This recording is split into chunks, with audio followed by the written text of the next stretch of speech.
পয়গম্বরে আরবি মুহাম্মদুর রাসূলুল্লাহ সাল্লাল্লাহু আলাইহি ওয়াসাল্লাম এই হাদিসের মধ্যে বলেন, হাশরের ময়দানে আল্লাহ পাক রব্বুল আলামিন 7 প্রকার মানুষকে আরশের নিচে ছায়া দান করবেন। এর মধ্যে 3 নম্বর হইল ওই দুই ব্যক্তি যারা একে অপরকে মহব্বত করে কেবলমাত্র আল্লাহ তাআলার জন্য, এবং একজন আরেকজনকে ঘৃণা করে কেবল আল্লাহর সন্তুষ্টির জন্য। এখন মহব্বতের দাবি কি? মহব্বতের দাবি হইল আমি যে তাকে মহব্বত করব, কিভাবে করব, সে কিভাবে বুঝবে? হাদিসের মধ্যে পয়গম্বর আরবি সাল্লাল্লাহু আলাইহি ওয়াসাল্লাম মুমিনের বৈশিষ্ট্য বলতে গিয়া একটা দিক নির্দেশনা দিয়েছেন।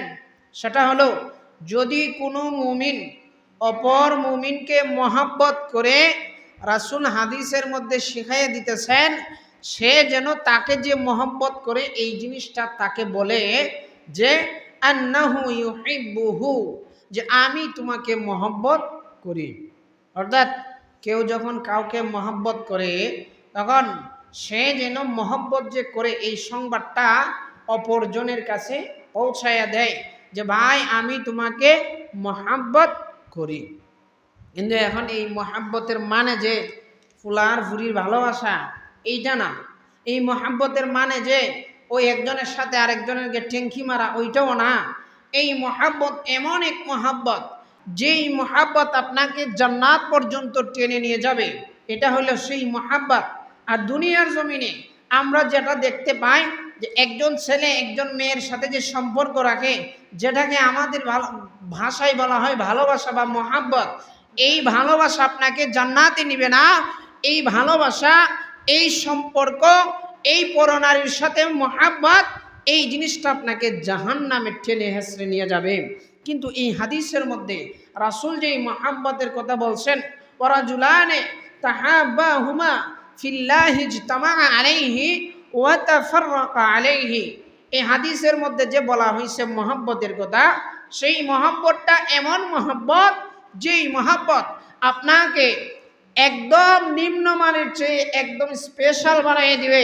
যেই মহব্বত আপনাকে গ্রাম্য খেটে খাওয়া ব্যক্তির ছেলেকে আল্লাহর কাছে সবচাইতে প্রিয় বানিয়ে দিবে। যেই মহব্বত আপনার চেহারা কালো হইতে পারে কিন্তু আল্লাহ তাআলার কাছে আপনার চেহারাকে সম্মানিত বানিয়ে দিবে। যেই মহব্বত হযরত বেলাল হাবশির ভিতরে থাকার কারণে আল্লাহ পাক সেই বেলাল হাবশির সম্মানটা একদম একবারে জান্নাত পর্যন্ত পৌঁছায় দিয়েছেন। নবী সাল্লাল্লাহু আলাইহি ওয়াসাল্লাম যখন মেরাজের রজনীতে মেরাজের মধ্যে গেলেন, জান্নাত জাহান্নাম যখন আল্লাহ পাক ভ্রমণ করাইলেন, ওই জান্নাতের মধ্যে যাওয়ার পরে রাসূল দেখতে পাইলেন কে যেন হাঁটতেছে, হাঁটার আওয়াজ শোনা যাচ্ছে। একজন মানুষ যখন হাঁটে, হাঁটার পর যখন জুতার বাড়ি খায়, জুতা যখন পায়ের সাথে বাড়ি লাগে একটা আওয়াজ সৃষ্টি হয়। রাসূল এইরকম একটা আওয়াজ শুনতে পাইলেন। জিব্রাইল আলাইহিস সালামকে জিজ্ঞেস করলেন, ও ভাই জিব্রাইল, এই জান্নাতের মধ্যে এমন কে হাঁটতেছে যার হাঁটার আওয়াজটা শোনা যাচ্ছে? হযরতে জিব্রাইল আলাইহিস সালাম বলেন, ইয়া রাসূলুল্লাহ, ইয়া হাবিবাল্লাহ, জান্নাতের মধ্যে যার পায়ের হাঁটাটা শোনা যাচ্ছে সে হচ্ছে আপনার সেই উম্মত, যেই উম্মত শুধুমাত্র ইসলাম গ্রহণ করার কারণে, শুধুমাত্র আপনাকে মহব্বত করার কারণে কাফির কুফাররা তাকে নির্যাতন করেছে। নির্যাতনের এমন কোনো সীমা রেখা নাই যেটা তার উপর করা হয় নাই। সেই আপনার উম্মত হযরতে বেলাল হাবশির পায়ের আওয়াজ শোনা যাচ্ছে। বলেন সুবহানাল্লাহ। এই মহব্বতের কথাই এই হাদিসের মধ্যে বলা হচ্ছে। যেই মহব্বতের কারণে কালো কুসি, দেখতে সুন্দর না, গঠনও সুন্দর না। হাবশার মানুষ, আফ্রিকার মানুষগুলারে দেখলে বুঝবেন আল্লাহ পাক যে আমাদেরকে কত সুন্দর চেহারা দিয়ে বানাইছেন, শরীরের চামড়া যে আমরা কত সুন্দর পাইছি, আল্লাহর কত বড় নিয়ামত, ওইটা আফ্রিকান মানুষরা দেখলে বুঝতে পারবেন। তো হযরতে বেলাল হাবশি ছিল হাবশাই বাড়ি, এত কালো ছিল যে ছাওয়া যাইত না, কিন্তু তার মনটা ছিল একদম সাদা। ঈমান আনার কারণে, রাসূলকে মহব্বত করার কারণে, ইসলামকে মহব্বত করার কারণে আল্লাহ পাক তাকে এত বেশি সম্মানিত বানিয়ে দিয়েছেন, সেই জান্নাতের ভিতরে বেলালে হাবশির পায়ের হাঁটা শোনা যাচ্ছে। অথচ সেই বেলালে হাবশি কিন্তু জান্নাতে তখনও যায় নাই, দুনিয়াতেই জীবিত আছে। কিন্তু আল্লাহ পাক তার সম্মানটা এত বেশি বাড়াইয়া দিছেন যে জান্নাতের মধ্যে তার পায়ে যে হাঁটতেছে ওই হাঁটার আওয়াজটা শোনা যাচ্ছে। সুবহানাল্লাহ। এই হলো সেই মহাব্বত। কি মহাব্বত? যেই মহাব্বতের কারণে রাসূলুল্লাহ সাল্লাল্লাহু আলাইহি ওয়াসাল্লামের সাহাবায়ে কেরাম নিজের জীবনটাকে একদম বিলীন করে দিতে চাইছে ইসলামের জন্য, সেই মহাব্বতের কথাই বলা হচ্ছে।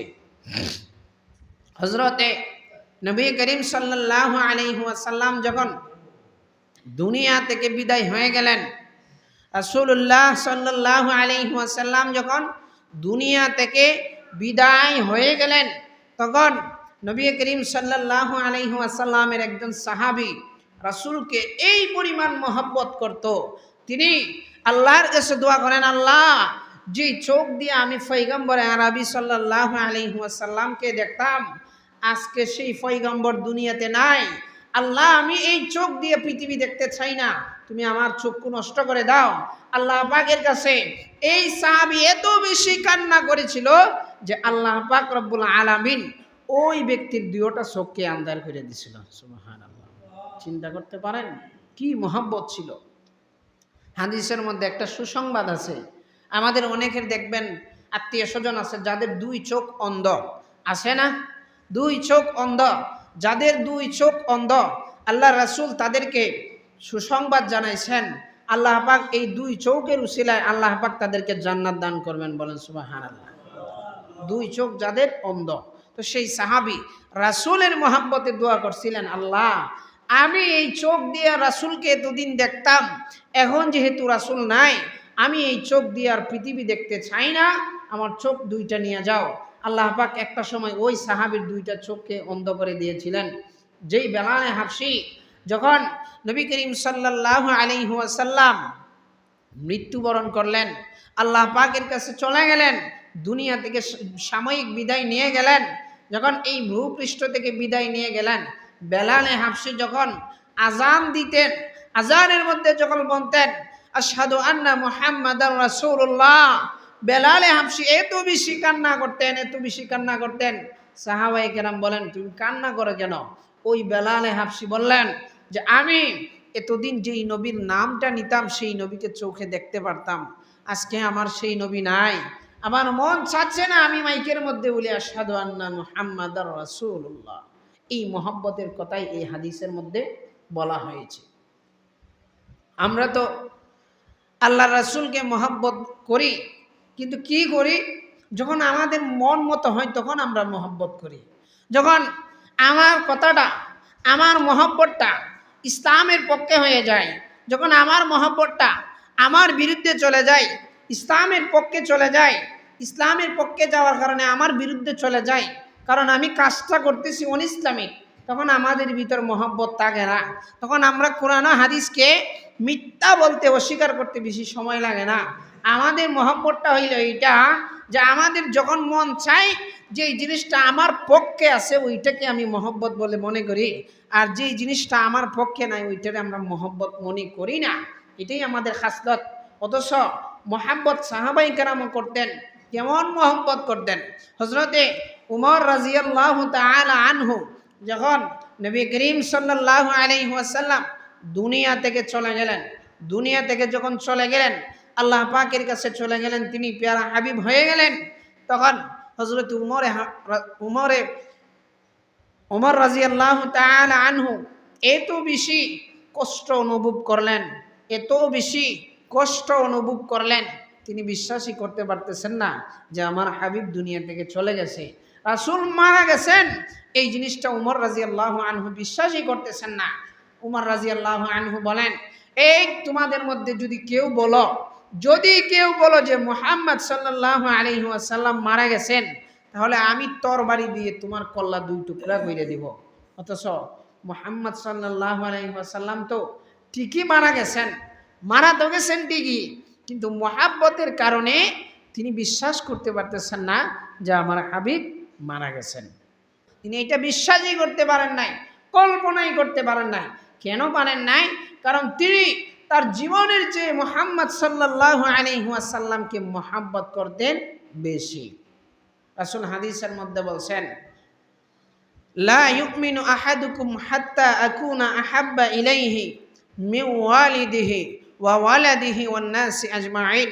নবী বলেন, তুমি ততক্ষণ পর্যন্ত ইমানদার হইতে পারবা না যতক্ষণ পর্যন্ত তোমার ধন সম্পদ, তোমার আহলে আওলাদ, তোমার পিতামাতা, তোমার সন্তানাদির চেয়ে আমি মুহাম্মদ সাল্লাল্লাহু আলাইহি ওয়াসাল্লামকে বেশি মহাব্বত না করবে। হযরত উমর যখন হযরত আনাস রাদিয়াল্লাহু আনহু বললেন যে ইয়া রাসূলুল্লাহ, আমি আপনাকে মহাব্বত করি আমার অমুক জিনিসের চেয়ে তমুক জিনিসের চেয়ে, তখন রাসূল বললেন যে তুমি এখনো পরিপূর্ণ ইমানদার হইতে পারো নাই। সবাই হতবাক, কি এমন কথা, একজন সাহাবী হওয়ার পরেও ইমানদার হতে পারো নাই। তার মানে এই কথা না যে ওনারা ইমানদার ছিলেন না, জাস্ট একটা গুরুত্ব বুঝাইতে গিয়ে রাসূল বলছেন যে যতক্ষণ পর্যন্ত তুমি আমাকে তোমার জান ও মাল আলো আওলাদ সয় সম্পত্তির চেয়ে বেশি মহাব্বত না করবে ততক্ষণ পর্যন্ত তুমি মহাব্বত মুমিন হতে পারবে না। এই মহাব্বতের কথা এখানে বলা হচ্ছে। ওয়ারাজুলানে তাহাব্বাহুমা ফিল্লাহি ইজতামা আলাইহি ওয়া তাফাররাকা আলাইহি। নবী বলেন, ওই দুই ব্যক্তি আরশের ময়দানে জায়গা পাবে, আরশের ছায়ার নিচে ছায়া পাবে, যেই দুই ব্যক্তি একজনকে মহাব্বত করে আল্লাহর জন্য, আবার আরেকজনকে ঘৃণা করে কেবল আল্লাহর জন্য। অর্থাৎ ভালোবাসে আল্লাহর জন্য, আবার ওই মানুষটাকে যদি ঘৃণা করতে হয় আবার ঘৃণাও করে আল্লাহর জন্য। আমরা অনেক মানুষের মহব্বত করি, যখন ওই মহব্বত করনেওয়ালা যখন তাকে আমি মহব্বত করব, তার মহব্বতটা আমার কতদিন সীমাবদ্ধ থাকবে, যতদিন সে তার চলাফেরা, তার উঠা বসা, তার জীবন জীবিকা পরিপূর্ণ ইসলামের ভিতরে থাকবে ততক্ষণ পর্যন্ত তাকে আমি মহব্বত করব। যখন দেখব ওই ব্যক্তি ইসলামের গণ্ডির বাহিরে চলে গেছে, ইসলামকে মানে না, ইসলামের বিধিনিষেধ সে পালন করে না, তখন ওই ব্যক্তিকে মহব্বত করা আমার জন্য ওয়াজিব নয়। বরংস আমি ওই ব্যক্তিকে কেবল ইসলাম বিদ্বেষিতার কারণে, ইসলাম বহির্ভূত কাজের কারণে তাকে এখন ঘৃণা করা আমার জন্য ওয়াজিব। কেন? যে যাক কাউকে মহব্বত করে কেবল আল্লাহর জন্য, কাউকে ঘৃণা করে কেবল আল্লাহর জন্য। আমরাও মহব্বত করি, সাহাবায়ে কেরামও মহব্বত করতেন, নবীরাও মহব্বত করতেন, আল্লাহর ওলিরাও মহব্বত করতেন। তারা কিভাবে মহব্বত করতেন? হযরত আবু বকর সিদ্দিক আকবর রাদিয়াল্লাহু তাআলা আনহু জীবনের শেষ প্রান্ত এসে, অনেকটা বয়স হয়ে গেছে, এই সময় এসে ইসলাম গ্রহণ করলেন। এই মানুষটার সয় সম্পত্তি, মান সম্মান ইজ্জতের কোনো কমতি ছিল না, এলাকার মধ্যে গণ্যমান্য একজন ব্যক্তি ছিলেন। কিন্তু শুধুমাত্র ইসলাম গ্রহণ করার কারণে হযরত আবু বকর যেই পরিমাণ কষ্টের শিকার হয়েছে, আজকে আমরা যদি এই পরিমাণ কষ্টের শিকার হইতাম, আমার কাছে মনে হয় আমাদের ইমানের দুর্বলতা এই পরিমাণ যে আমরা মনে হয় যদি ভালো কোনো অফার দেওয়া হয় আমরা ওইটা মান্য নিতাম, ইসলাম রে ধরতে পারতাম না। আমাদের ইমানের দুর্বলতা এই পরিমাণ। হযরত আবু বকর সিদ্দিক রাদিয়াল্লাহু তাআলা আনহু সর্বপ্রথম বয়স্ক মানুষ যারা আছে তাদের মধ্যে রাসূলের হাতে উনি ইসলাম গ্রহণ করছেন। যখন মুসলমানদের সংখ্যা ৩৯ জন হয়ে গিয়েছিল ইসলামের শুরু লগ্নে একদম প্রারম্ভিক দিকের কথা বলতেছি, যখন ইসলাম প্রকাশ্যে দিবালোকে, যখন ইসলামের প্রচার প্রসারটা খুব বেশি হুমকির বিষয় ছিল, তখন যখন ৩৯ জন মাত্র ইসলাম গ্রহণ করেন, তখন আবু বকর সিদ্দিক রাদিয়াল্লাহু তাআলা আনহুও কিন্তু ইসলাম গ্রহণ করেছিলেন। রাসূলের কাছে আবদার করলেন, ইয়া রাসূলুল্লাহ, আমরা এখন মানুষকে প্রকাশ্যে দ্বীনের দাওয়াত দেই। রাসূল অনুমতি দেন নাই। অতঃপর আমার যখন উনি বলছেন, একটা সময় গিয়ে রাসূল অনুমতি দিয়েছেন, ঠিক আছে এখন প্রকাশ্যে ইসলামের দাওয়াত দেও। প্রকাশ্যে ইসলামের দাওয়াত দেওয়ার জন্য আবু বকর রাদিয়াল্লাহু তাআলা আনহু মক্কার সেই কাবা ঘরের পাশে গেলেন। মক্কার কাবা ঘরের পাশে গিয়ে যখন উনি বক্তৃতা দিলেন, বক্তৃতা দেওয়ার পরে, ওই বক্তৃতা শোনার পরে হযরতে আমিরে হামজা রাদিয়াল্লাহু তাআলা আনহু ইসলাম গ্রহণ করেছিলেন। এর 3 দিন পরে হযরতে উমর রাদিয়াল্লাহু তাআলা আনহু ইসলাম গ্রহণ করেছিলেন। তো এই যে সময়টা যখন আবু বকর সিদ্দিক রাদিয়াল্লাহু তাআলা আনহু ইসলামের জন্য কি করলেন, উনি দাওয়াত দিতে শুরু করলেন। তখন চতুর্দিকে কাফের কুফাররা বিষয়টা জেনে গেল। জেনে যাওয়ার কারণে ওনার উপর নির্যাতন শুরু হয়ে গেল। কি ছিল সেই নির্যাতন? হযরতে আবু বকর সিদ্দিক রাদিয়াল্লাহু তাআলা আনহু যখন ইসলামের কথা প্রকাশ্যে বলতে লাগলেন, ইসলামের বাণী মানুষের কাছে প্রকাশ্যে দিতে শুরু করলেন, তখন মক্কার কাফের কুফাররা হযরতে আবু বকর সিদ্দিকের উপর এইভাবে হামলা করলো যে হযরতে আবু বকর সিদ্দিক রাদিয়াল্লাহু তাআলা আনহু এর নাক মুবারক থেকে রক্ত বাইর হইতে শুরু হইল। হযরতে আবু বকরের খান থেকে রক্ত বাহির হইতে শুরু হইল। হযরতে আবু বকরকে এই পরিমাণ নির্যাতন করলো যে তার চেহারা মুবারক রক্তে একদম রক্তান্বিত হয়ে গেল, একদম রক্তে লাল হয়ে গেল। তাকে এই পরিমাণ নির্যাতন করলো, মাটির মধ্যে ফালাইয়া জুতা দিয়া বাড়ি শুরু করলো। শুধু এইটার মধ্যে সীমাবদ্ধ নয়, ওই কাফের কুফাররা হযরতে আবু বকর সিদ্দিক রাদিয়াল্লাহু তাআলা আনহুর উপর পাড়া দিয়া তার উপর দিয়ে হাঁটতে শুরু করলো। এই পরিমাণ নির্যাতন সিদ্দিক আকবরকে কাফের কুফাররা করছে।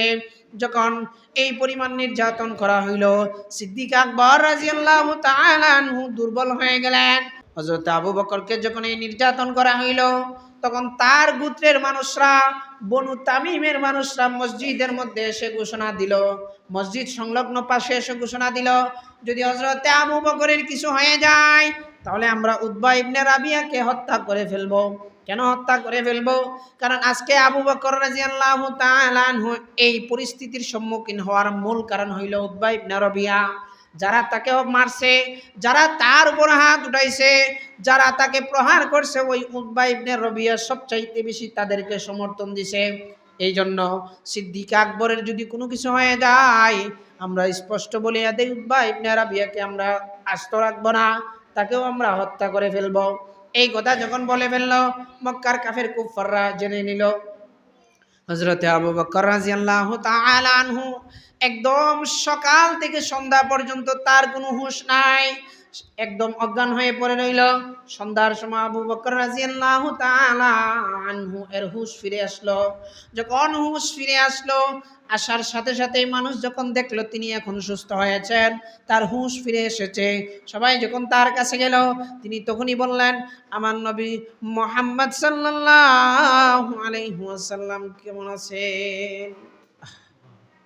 চিন্তা করেন, একটা মানুষ সারা দিন অজ্ঞান হয়ে পড়ে রয়েছে, এই পরিমাণ মারছে যে সারা দিন একবারে সকাল থেকে সন্ধ্যা পর্যন্ত তিনি বেহুশ। যখন হুঁশ আসলেন, আসার সাথে সাথেই নিজের স্ত্রীর কথাও বলে নাই, নিজের শরীরে যে ব্যথা পাইছে ওইটাও বলে নাই, নিজের সন্তানরা কেমন আছে ওইটাও বলে নাই। সর্বপ্রথম বলতেছেন আমার নবী মুহাম্মদ সাল্লাল্লাহু আলাইহি ওয়াসাল্লাম কেমন আছে। সুবহানাল্লাহ। চিন্তা করেন কি পরিমাণ মহব্বত তারা রাসূলরে করত। এই মহব্বত করার কারণেই তো আজকে তারা তারকা সমতুল্য হয়েছে। রাসূল তো বলে গেছেন, আসহাবি কান নুজুম ইহতাদাইতুম ইহতাদাইতুম, আমার এক একজন সাহাবী হইল এক একটা তারকা সমতুল্য। রাসূল বলেন, যদি তোমরা তাদের কোনো একজনের অনুসরণ করো তাহলে তোমরা হেদায়েত পেয়ে যাইবা।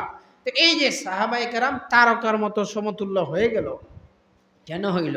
রাসূলকে তারা মহব্বত করছেন সেই পরিমাণে, এই জন্য তারা তারকা সমতুল্য সম্মানের মর্যাদার অধিকারী হতে পারছে। সিদ্দিক আকবর রাদিয়াল্লাহু তাআলা আনহু যখন সকাল থেকে সন্ধ্যা পর্যন্ত অজ্ঞান হয়ে যাওয়ার পর যখন জ্ঞান ফিরে আসলো, তিনি যখন বললেন আমার রাসূল কেমন আছেন, তখন তার পাশে বসে থাকা যে সমস্ত আত্মীয় স্বজনরা আসছিল তারা তাকে লানত দিতে শুরু করলো, তারা তাকে গালি দিতে শুরু করলো, মস্কারি করতে শুরু করলো। তারা বলল, আরে যেই ব্যক্তির কারণে তোমার আজকের এই পরিণতি হয়েছে, অর্থাৎ তুমি যেই ব্যক্তিকে মহব্বত করার কারণে তোমার উপর মানুষ অত্যাচার করেছে, তোমাকে নির্যাতন করেছে, তুমি এই নির্যাতনের শিকার হওয়ার পিছনে যেই মানুষটা দায়ী, নাউজুবিল্লাহ, ওই মানুষটাকে তুমি আবার জিজ্ঞেস করতেছো যে কেমন আছে। তারা হযরতে আবু বকরের উপর রাগ হয়ে গেল, কারণ তাদের কামনা ছিল তারাও চাইতো আবু বকর মারা যাক। বুঝতে পারছেন? মানে যখন উনি বলছেন যে রাসূল কেমন আছেন, তখন আশপাশে যে সমস্ত মানুষরা আছে তারা বলতেছে, দেখছো নি বা খাসটা কি করছে, যে মানুষের লেগে হে বেচারা তোমায় খাইলো সে আবার তার কথাই জিগাইতেছে। তখন তারা সবাই আবু বকর রাদিয়াল্লাহু আনহুর প্রতি রাগ করলো। মনে মনে তারা এই জিনিসটা চিন্তা করলো, এ বাচ্চা থেকে কত বড় বিপদ, যদি মানে তাদের ভাবটা এমন ছিল যে মরে গেলে মনে হয় খুব বেশি খুশি হইতো। তো তারা যখন চলে গেল, তখন হযরতে আবু বকর রাদিয়াল্লাহু তাআলা আনহু এর মা পেরেশান হয়ে গেলেন, খাবার দিতে চাইছেন, খাবার খাচ্ছেন না। মা যখন হযরতে আবু বকর রাদিয়াল্লাহু তাআলা আনহুকে খাবার দিচ্ছেন, খাবার খাইতেছে না। ওই মানুষগুলা যখন চলে যাবে, যাওয়ার সময় বলে গেছেন আবু বকর রাদিয়াল্লাহু তাআলা আনহু এর মাকে বলছেন, তোমার সন্তানদের খাবার দাও, খাবার খাও, কারণ সারাদিন অসুস্থ থাকছে, অসুস্থতার কারণে এখন খাবারের প্রয়োজন।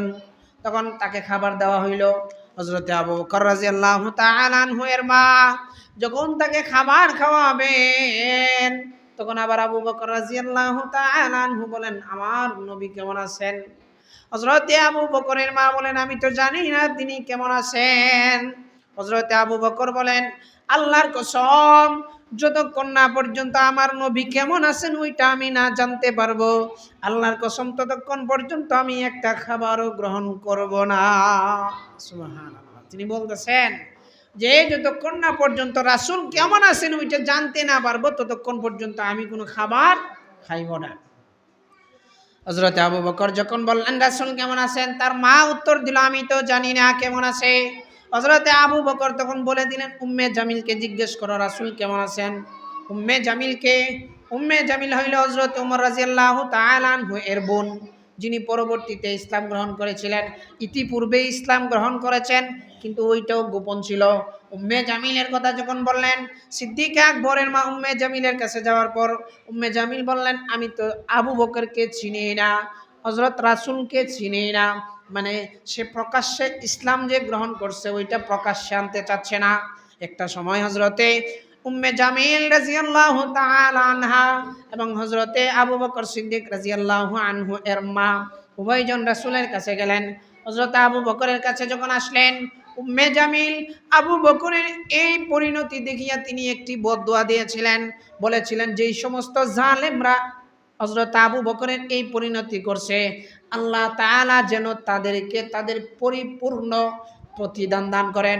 অর্থাৎ তিনি তাদেরকে বদদুয়া দিয়েছিলেন। তিনি বলেছিলেন, যারা হযরত আবু বকরের শরীর দিয়ে রক্ত জড়াইছে, যারা হযরত আবু বকরকে কষ্ট দিছে, আল্লাহ যেন তাদেরকে পরিপূর্ণ শাস্তি দেয়। সবাই বলেন আমিন। আবু বকর রাদিয়াল্লাহু তাআলা আনহু যখন উনাকে দেখার জন্য উম্মে জামিল অর্থাৎ উমর রাদিয়াল্লাহু আনহুর বোন গেল, গিয়ে দেখতে পাইলেন এই অবস্থা। এই অবস্থা দেখার পরে তিনি সহ্য করতে পারলেন না, চোখ দিয়ে পানি পড়ছেন এবং এক পর্যায়ে গিয়ে এই বদদুআটা করছেন, আল্লাহ, যে সমস্ত নালায়েকগুলা হযরত আবু বকরের উপর হাত উঠাইছে, রক্ত জড়াইছে, আল্লাহ তুমি তাদেরকে শাস্তি না দিয়া দুনিয়া থেকে নিও না, তাদেরকে শাস্তি দিও। অর্থাৎ তারা যেই পরিমাণ শাস্তি পাওয়ার কথা এই পরিমাণ শাস্তি যেন তারা পায়, আল্লাহ তুমি এটা কইরো। তো এই বদদুআটা দিছেন। দেওয়ার পরে হযরত উম্মে জামিল রাদিয়াল্লাহু তাআলা আনহা যখন জিজ্ঞেস করলেন রাসূল কেমন আছেন, উম্মে জামিল রাদিয়াল্লাহু তাআলা আনহা বললেন, হযরত রাসূলুল্লাহ সাল্লাল্লাহু আলাইহি ওয়াসাল্লাম সুস্থ আছেন, ভালো আছেন। তখন হযরত আবু বকর রাদিয়াল্লাহু তাআলা আনহু যখন জিজ্ঞেস করলেন রাসূলুল্লাহ কেমন আছেন, তখন বললেন ভালো আছেন। তখন আবার রাসূল জিজ্ঞেস করলেন, আমার রাসূল এখন কোন জায়গায় আছেন? সুবহানাল্লাহ। চিন্তা করেন, একবার, দুইবার, তিনবার, ৩ নম্বর বার যখন জিজ্ঞেস করলেন রাসূল কেমন আছেন, বলছেন যে রাসূল ভালো আছেন। তখন জিজ্ঞেস করলেন আমার রাসূল এই মুহূর্তে কোথায় আছেন? হযরতে উম্মে জামিল রাদিয়াল্লাহু তাআলা আনহা তখন বলেন, হযরতে রাসূল করিম সাল্লাল্লাহু আলাইহি ওয়াসাল্লাম হযরতে আকরাম রাদিয়াল্লাহু তাআলা আনহু এর ঘরের মধ্যে আছেন। হযরতে আবু বকর বলেন, আমাকে ওইখানে নিয়ে যাও। হযরতে উমর রাদিয়াল্লাহু তাআলা আনহু এর বোনের কাছে যখন এইটা বলল, হযরতে আবু বকর সিদ্দিক রাদিয়াল্লাহু তাআলা আনহা এর মা, আনহু এর মা, হযরতে আবু বকরের মা, তিনি একটু সময় সুযোগ খুঁজতেছিলেন। মানুষগুলা যদি চলে যায়, যখন একা হয়ে যাবে, তখন হযরতে আবু বকরকে নিয়ে রাসূলুল্লাহর দরবারে নিয়ে যাওয়া হবে।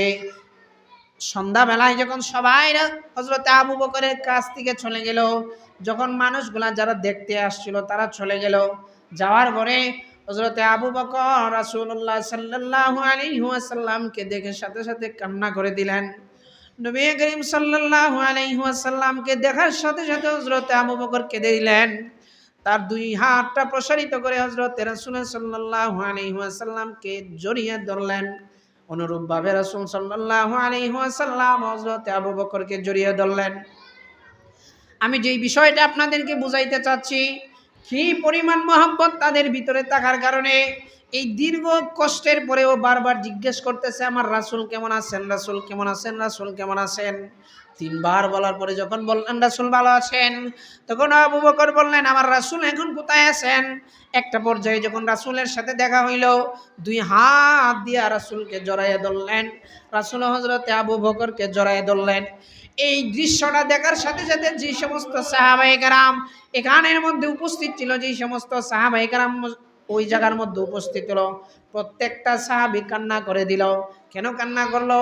কারণ তারা এই দৃশ্যটা তাদের কাছে তো আনন্দের মনে হইল। কেন আনন্দের মনে হইল? যে মহব্বতের কারণে হযরতে আবু বকর এত কষ্ট স্বীকার করছেন, শুধুমাত্র ইসলাম গ্রহণ করার কারণে, রাসূলকে মহব্বত করার কারণে, শুধুমাত্র ইসলাম অনুযায়ী চলার কারণে, ইসলামের কথা বাহিরে প্রকাশ করার কারণে যখন জড়াইয়া ধরলেন সবাই কান্না করে দিল।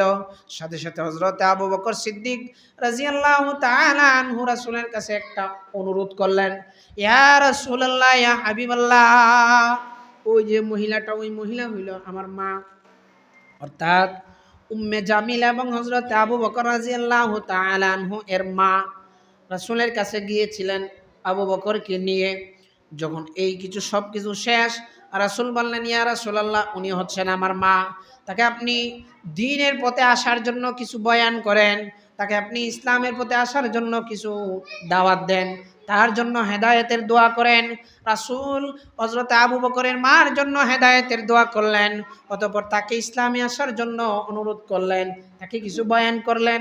সাথে সাথে হযরত আবু বকরের মা এই দৃশ্য দেখার সাথে সাথে সাথে দেখার পরে হযরত আবু বকরের মা ইসলাম গ্রহণ করলেন। সুবহান। উনি চিন্তা করতে পারেন? একটু চিন্তা করে দেখেন তো, আপনার বাপ মনে করেন 5 বছর পরে বিদেশ থেকে আইছে, আপনার ছেলে 5 বছর পর বিদেশ থেকে আসছে, এদিকে আপনার একটা নাতিও হইছে, ছেলে ঘরের নাতি হইছে, ওই নাতিরে কুলে নিয়ে গেছেন আপনি এয়ারপোর্টে, আপনার সন্তানাদি সবাই বাড়িতে, আপনি আপনার স্ত্রীরে নিয়ে গেছেন, আপনার ছেলে আসছে এয়ারপোর্টে, যখন আসছে শুধুমাত্র এই যে রুমটা যে আছে, যেই রুমের ভিতরে যাওয়া নিষেধ, এই রুমের থেকে এক কদম যখন বাহিরে চলে আসে, আপনার জান তখন ছিঁড়ে যায় যে আমার সন্তানকে কখন বুকের মধ্যে নিব। আর সেই আবু বকরের মহব্বত তো আপনার আমাদের সারা পৃথিবীর সকল মানুষের চেয়ে বেশি ছিল। তখন চিন্তা করেন তো এই দৃশ্যটা, যে আবু বকর সিদ্দিক এত কষ্টের পরে যখন রাসূলকে জড়ায় ধরলেন, রাসূল যখন তাকেও জড়ায় ধরলেন, সাহাবায়ে কেরাম কী পরিমাণ মহব্বত তাদের মধ্যে সৃষ্টি হইয়া দেখলো, কী পরিমাণ মহব্বত তাদের মধ্যে ছিল, এই দৃশ্যটা দেখার সাথে সাথে কান্না করতে বাধ্য হইল। এত সুন্দর দৃশ্য আর কি হইতে পারে। এই পুরোটা বিষয় যখন হযরতে আবু বকরের মা দেখলেন, তখন তিনি মুসলমান হয়ে গেলেন। কেন হইলেন? আরে এমন কোন ধর্ম, এটা এমন কিসের ধর্ম, যেই ধর্মের মধ্যে শুধুমাত্র ইসলাম গ্রহণ করার কারণে একটা মানুষ জুলুমের নির্যাতিত হওয়ার পরেও, নির্যাতনের শিকার হওয়ার পরেও, এই মানুষটা শুধুমাত্র রাসূলকে ধরার কারণে, রাসূল তাকে মহব্বত করার কারণে, সেও রাসূলকে মহব্বত করার কারণে যখন জড়াইয়া ধরছেন, এই সুন্দর দৃশ্য দেখার সাথে সাথে সাহাবায়ে কেরাম কান্না করে দিছেন, আর এর চেয়ে সুন্দর ধর্ম আর কি হইতে পারে। তখন তিনি ইসলাম গ্রহণ করছেন। তো এই সেই মহব্বত, আমি যেই মহব্বতের কথা বলছিলাম, যে হাসরের ময়দানে আল্লাহ পাক 7 প্রকার মানুষকে আরশের নিচে ছায়া দিবেন।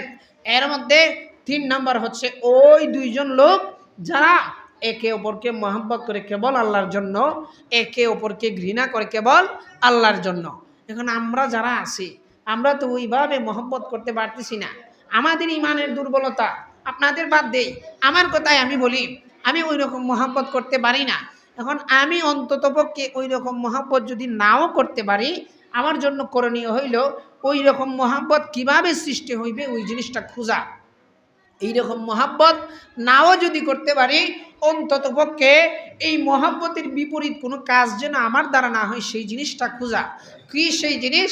আমি এমন কোনো কাজ করব না যেই কাজের কারণে আমার রাসূল কষ্ট পায়, আমি এমন কোনো কাজ করব না যেই কাজের কারণে আল্লাহ আমার প্রতি অসন্তুষ্ট হয়।